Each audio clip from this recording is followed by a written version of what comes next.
You know what makes me absolutely sick? The fact that we've been lied to for weeks. We've been played like fiddles, strung along like puppets, and worst of all, we've been sitting here letting WWE gaslight us into thinking we didn't see what we clearly saw. And before you even think about clicking away, before you dismiss this as just another wrestling conspiracy theory, I need you to understand something. What happened to CM Punk wasn't just some storyline gone wrong. This was a calculated, deliberate, systematic attack on one of the greatest who ever stepped foot in that ring, and the person responsible? They've been hiding in plain sight this entire time, laughing at us, mocking us, while we pointed fingers at everyone else. I'm about to expose something that's going to make your blood boil, and by the time I'm done, you're going to be just as furious as I am that it took this long to get justice. So comment right now, tell me if you already know who it is, because I guarantee you, even if you think you've figured it out, what I'm about to reveal is going to blow your mind and change everything you thought you knew about the past 6 months of WWE programming. Let me take you back to where this nightmare began, because context matters, and the WWE Universe has the memory of a goldfish sometimes, which is exactly what WWE has been counting on. CM Punk returns to WWE after nearly a decade away, and what does he get?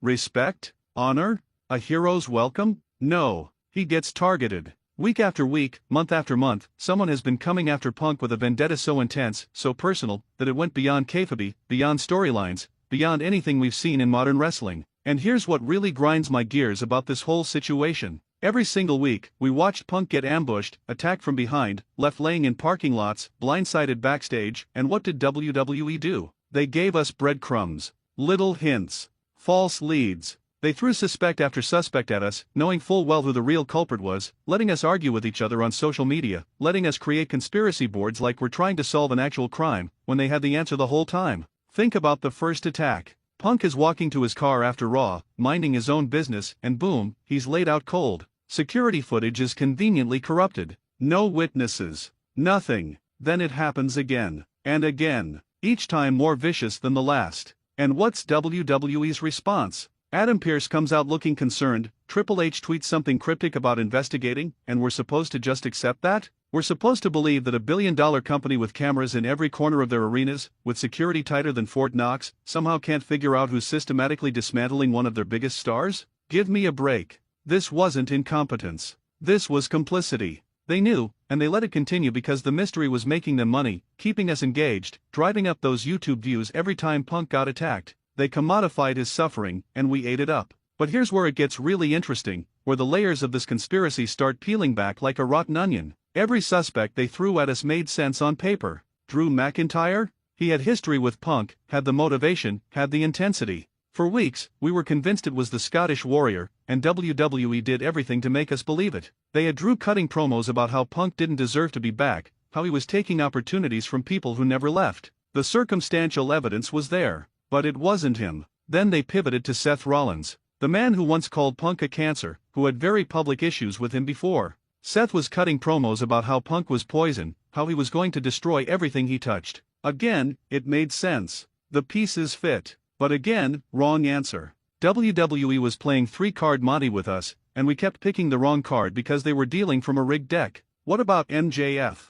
When he showed up in WWE, everyone's first thought was that he followed Punk there to finish what they started in AEW. The heat between them is legendary, their rivalry is the stuff of modern wrestling folklore. So naturally, when Punk started getting attacked, MJF was near the top of everyone's list. But WWE didn't just let us speculate, they encouraged it. They had MJF in backstage segments, lurking in the shadows, smirking at cameras, doing everything short of wearing a sign that said, "It's me, I'm the guy." But it wasn't. They used MJF's real-life heat with Punk as a smokescreen, weaponized their legitimate issues to keep us looking in the wrong direction while the real attacker moved freely. And don't even get me started on how they used the younger talent. They had us suspecting people like Austin Theory, Grayson Waller, even some of the NXT call UPS who supposedly had something to prove by taking out a legend. They fed us red herrings every single week, and we bit down hard on every single one. Comment below if you fell for any of these misdirect ions, because I'll admit it, they got me too. I was convinced at different points that it was at least 5 different people. That's how good their manipulation was.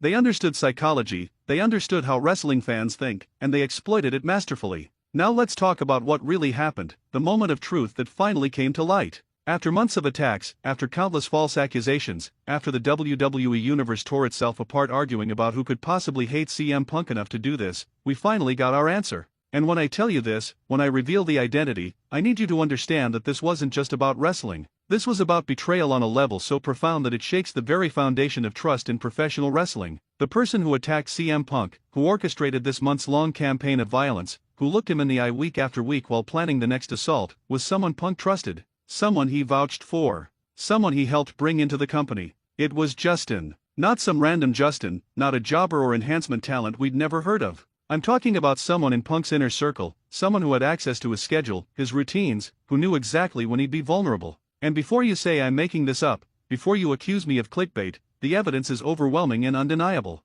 The reveal happened in the most CM Punk way possible. Not through some corporate investigation, not through Triple H calling everyone into the ring for a dramatic announcement. No, Punk figured it out himself, did his own detective work, and when he finally confronted Justin, the whole sordid truth came spilling out. But here's what WWE doesn't want you to focus on, here's the part they're hoping gets buried under the shock of the revelation. The question isn't just who attacked Punk, it's why did it take so long to come to light? Why were there so many false leads? Why did WWE seemingly do everything in their power to protect Justin's identity until Punk forced their hand? This is where the conspiracy goes deeper than just a wrestling angle. This is where we have to ask uncomfortable questions about what WWE knew and when they knew it. Because if you look at the timeline, if you really examine when certain things happened and how WWE responded, a disturbing picture emerges. 3 weeks before the reveal, there was an incident that barely got any attention at the time. Punk was doing a meet and greet, and Justin was there, helping with security and logistics. Everything seemed normal.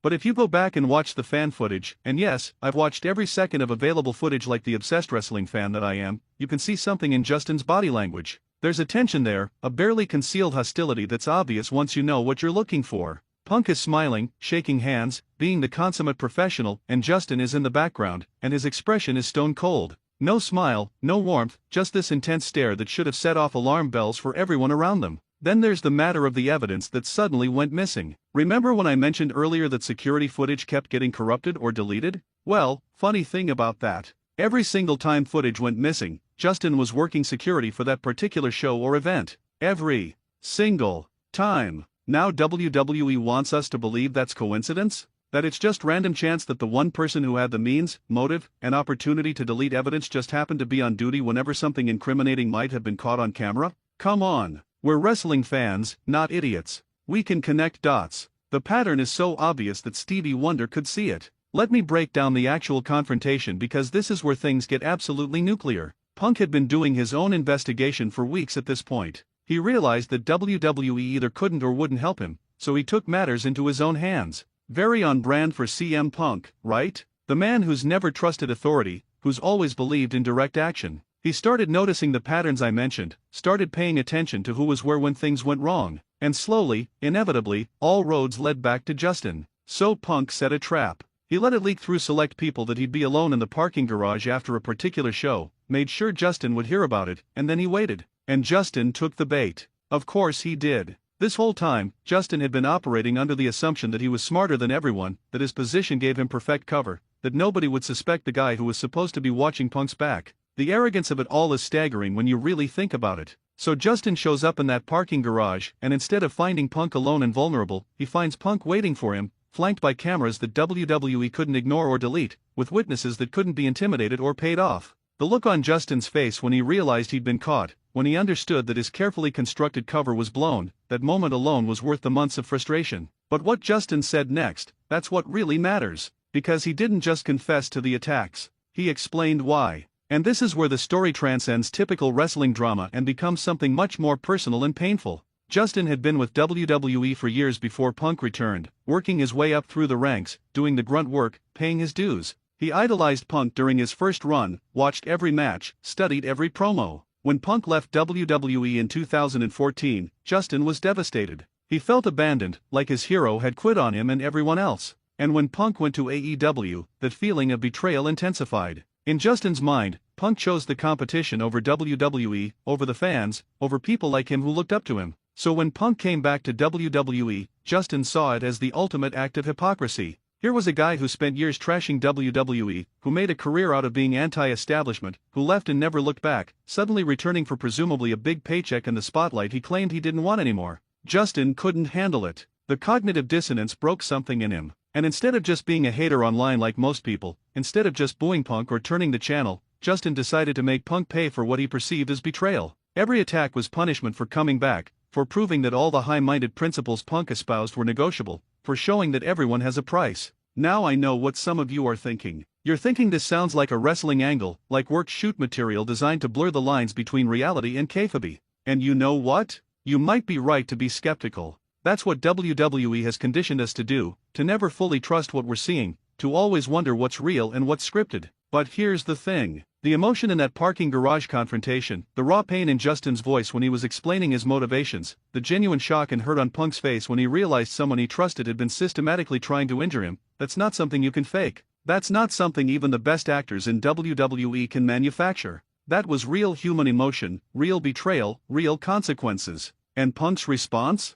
This is vintage CM Punk, the voice of the voiceless, the man who's never been afraid to speak uncomfortable truths. He didn't just beat Justin down, didn't just get his revenge through violence, although there was certainly that element because this is still professional wrestling. No, Punk did something more devastating. He forgave him. Right there in that parking garage, with cameras rolling, with the evidence of months of attacks laid bare, Punk looked at Justin and said he understood. He acknowledged that his return probably did feel like betrayal to someone who'd idolized the version of Punk that swore he'd never come back. He admitted that maybe he hadn't lived up to the principles he'd preached. And in doing that, in showing that level of vulnerability and self-awareness, Punk took away Justin's justification for the attacks. You could see it in Justin's face. He wanted Punk to be angry, to be vindictive, to prove that he was just another hypocritical wrestler who only cared about himself. But Punk refused to play that role. Instead, he extended empathy to someone who tried to end his career. And that broke Justin in a way that no beating ever could. The man collapsed, actually collapsed, the weight of what he'd done finally hitting him without the armor of self-righteous anger to protect him. It was uncomfortable to watch, honestly. This wasn't entertainment anymore. This was someone having a complete psychological breakdown on camera, confronting the reality of their actions and the hollowness of their justifications. But let's zoom out for a second and talk about what this means for WWE going forward. Because this isn't just about resolving one storyline. This is about precedent, about how WWE handles internal conflicts, about trust and accountability. If Justin could operate for months without being caught, targeting one of WWE's biggest stars, what does that say about their security protocols? What does that say about their internal culture? These are questions that Adam Pearce and Triple H need to answer, but of course they won't, because acknowledging systemic failures doesn't make for good television. Instead, they'll probably sweep it under the rug now that the mystery is solved, move on to the next storyline, and hope everyone forgets about the uncomfortable implications. And what about Justin himself? What happens to him now? Does he get fired? Does he face legal consequences for assault? Or does WWE somehow work him into a storyline, turn this real-life betrayal into content, exploit the genuine pain and conflict for ratings? My cynical side says they'll absolutely do the latter. They'll have Justin come out on Raw, cut a work-shoot promo about his motivations, and suddenly we're supposed to see him as a sympathetic figure, a tragic character driven to extremes by his admiration for CM Punk. They'll probably give him a new gimmick, rebrand him as the obsessed fan-turned-attacker, and in 6 months he'll be wrestling on the main card. Because in WWE, nothing is ever wasted, every real-life incident becomes fodder for storylines, and genuine human emotion is just another tool in the content creation machine. This whole situation also raises questions about CM Punk's judgment. How did he not see this coming? How did someone in his inner circle harbor such intense resentment without him noticing? Punk's supposed to be this hyper-aware, politically astute figure who can read people and situations better than anyone. Yet Justin was right under his nose the entire time, planning attacks, deleting evidence, playing the role of loyal employee while secretly being his greatest enemy. That's got to sting on a level beyond the physical injuries. That's a fundamental betrayal of trust that's going to make Punk question everyone around him going forward. How can he trust anyone now? How can he build relationships with coworkers, with support staff, with anyone, knowing that someone he vouched for turned on him so completely? And let's talk about the WWE Universe's reaction to all this. The internet wrestling community has been in absolute chaos since the reveal. You've got people who saw it coming from a mile away, claiming they always suspected Justin and posting receipts of old tweets to prove they're wrestling geniuses. You've got people who feel betrayed themselves, who trusted the storyline to deliver a satisfying conclusion and feel like the Justin reveal is underwhelming or too obvious in retrospect. You've got conspiracy theorists who think this is still a work, that the real attacker hasn't been revealed yet, that Justin is just another patsy and the true culprit is still out there. The wrestling community has never been more divided, and WWE is probably loving every second of it because it keeps people talking, keeps people engaged, keeps those metrics climbing. But here's what I keep coming back to, the thing that keeps me up at night thinking about this whole mess. If Justin could be driven to this level of extremity by his perception of Punk's hypocrisy, how many other Justins are out there? How many other wrestlers, staff members, or fans have built up this idealized version of what CM Punk or any other wrestler should be, and are one disappointment away from snapping? This isn't just about one obsessed employee. This is about parasocial relationships gone toxic, about the danger of putting human beings on pedestals and expecting them to be perfect embodiments of ideals rather than flawed people trying to navigate complicated situations. Justin isn't the villain of this story, or at least he's not the only villain. We all are, to some extent, for creating an environment where wrestlers can't just be people, where every decision is scrutinized and judged against impossible standards. Punk himself has talked about this in the past, about how exhausting it is to be treated as a symbol rather than a person, about how every choice he makes is interpreted through this lens of whether he's staying true to some imaginary code that fans have projected onto him. When he left WWE in 2014, he was a hero to people who hated the corporate structure of wrestling. When he went to AEW, he was a hero to people who wanted an alternative to WWE's dominance. And when he returned to WWE, he became a villain to those same people, not because he changed but because their need for him to represent something specific was more important than his right to make choices for himself.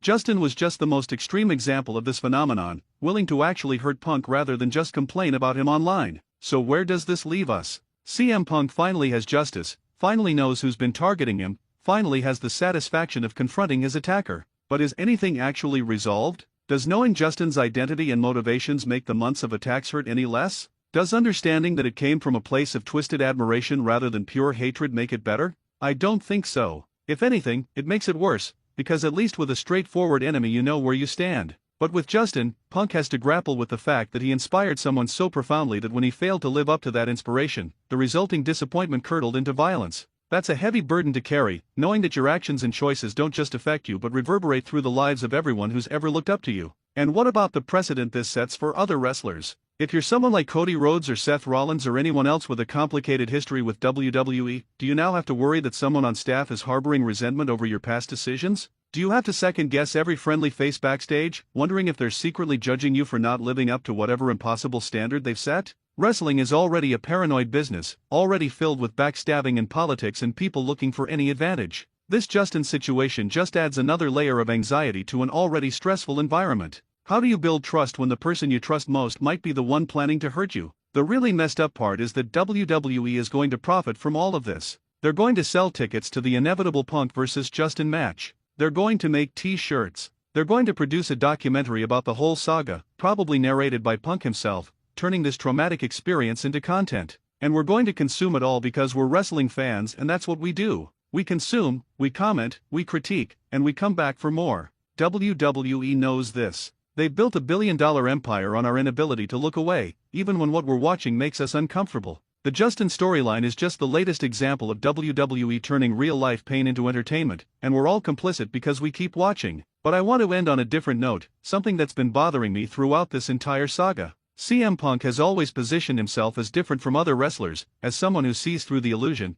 who operates by his own code, who won't be manipulated by corporate interests or fan expectations. Yet here he is, caught up in a situation that's purely about other people's perceptions of him, their expectations, their need for him to be something he never claimed to be. The great irony of CM Punk is that in trying to be authentically himself, he inspired people to create an inauthentic version of him in their minds, an ideal that he could never live up to because it was never real to begin with. Justin was just acting on what a lot of fans felt but wouldn't admit, that they're angry at Punk for being human, for making choices that prioritize his well-being over their idea of what a wrestling hero should be. So let me ask you this, and I really want you to think about it before commenting. Was Justin wrong? Not about attacking Punk, obviously that was wrong, I'm not defending assault. But was he wrong to feel betrayed? Was he wrong to believe that Punk returning to WWE after everything he said was hypocritical? Because if we're being honest with ourselves, a lot of us felt that way too. We just didn't act on it. We grumbled online, we made jokes, we questioned Punk's motivations, but we didn't take it to the physical level that Justin did. But does that make our judgment of Punk any less harsh?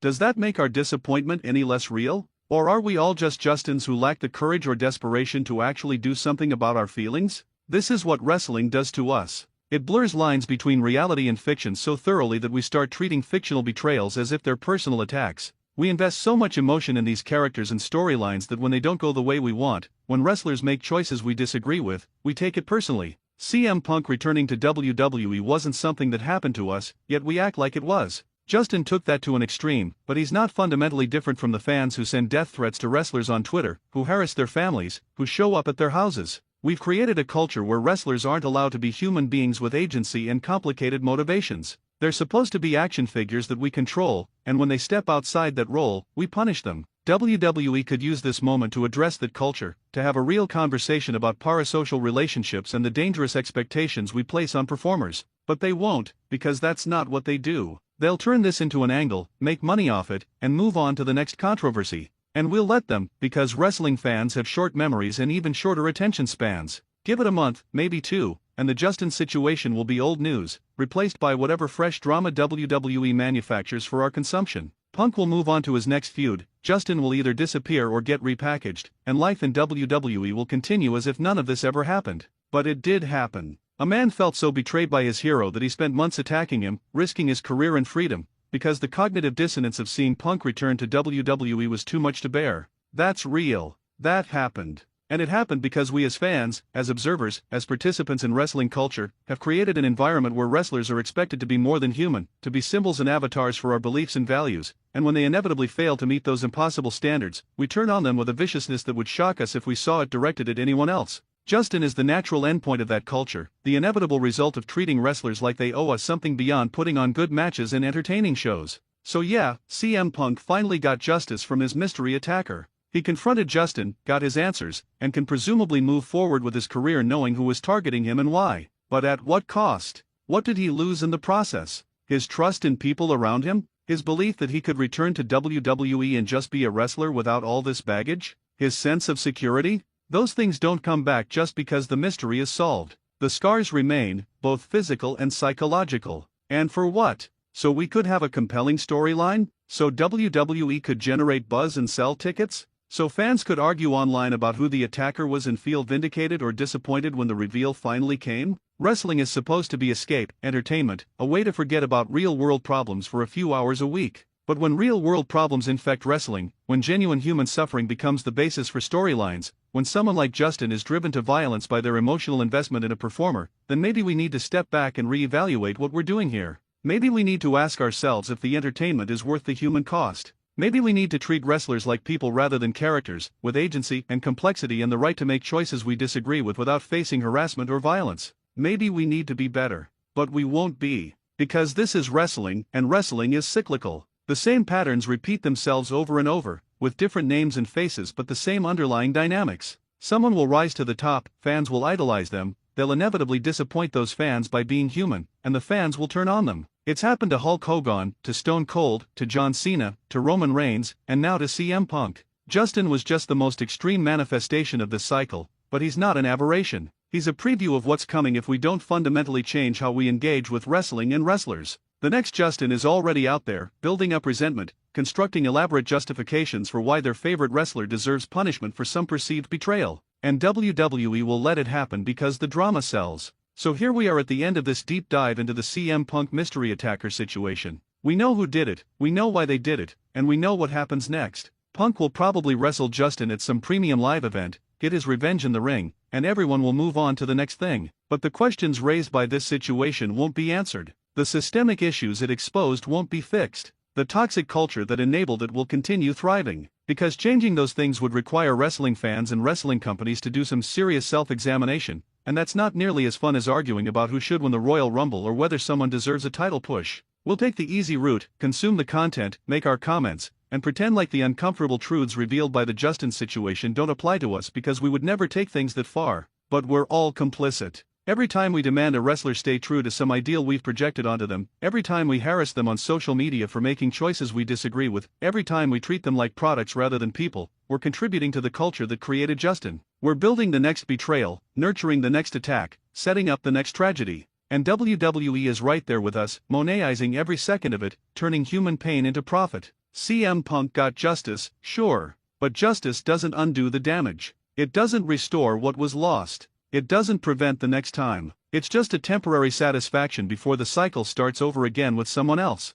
And we'll all be here for it, watching, commenting, consuming, never learning the lessons we should have learned, never changing the patterns we should have changed. Because that's what wrestling fans do. We watch, we complain, and we come back for more. Always have. Always will. Justin understood that better than anyone. That's why he knew he could get away with it for so long. That's why he knew WWE would let him. And that's why I know nothing will really change, no matter how much I wish it would. Comment below what you think about all this. Tell me if I'm wrong, if I'm overthinking it, if I'm being too harsh on wrestling culture. Tell me your theories about what happens next. Tell me if you saw Justin coming or if you were shocked by the reveal. Just engage, because that's all any of us can do in this weird, wonderful, terrible world of professional wrestling. We watch, we react, and we try to make sense of why we care so much about something so fundamentally absurd. CM Punk has his justice. Now what? That's the real question. What comes after justice in a world where nothing stays resolved for long and every ending is just a setup for the next beginning? I guess we'll find out together, one chaotic week at a time.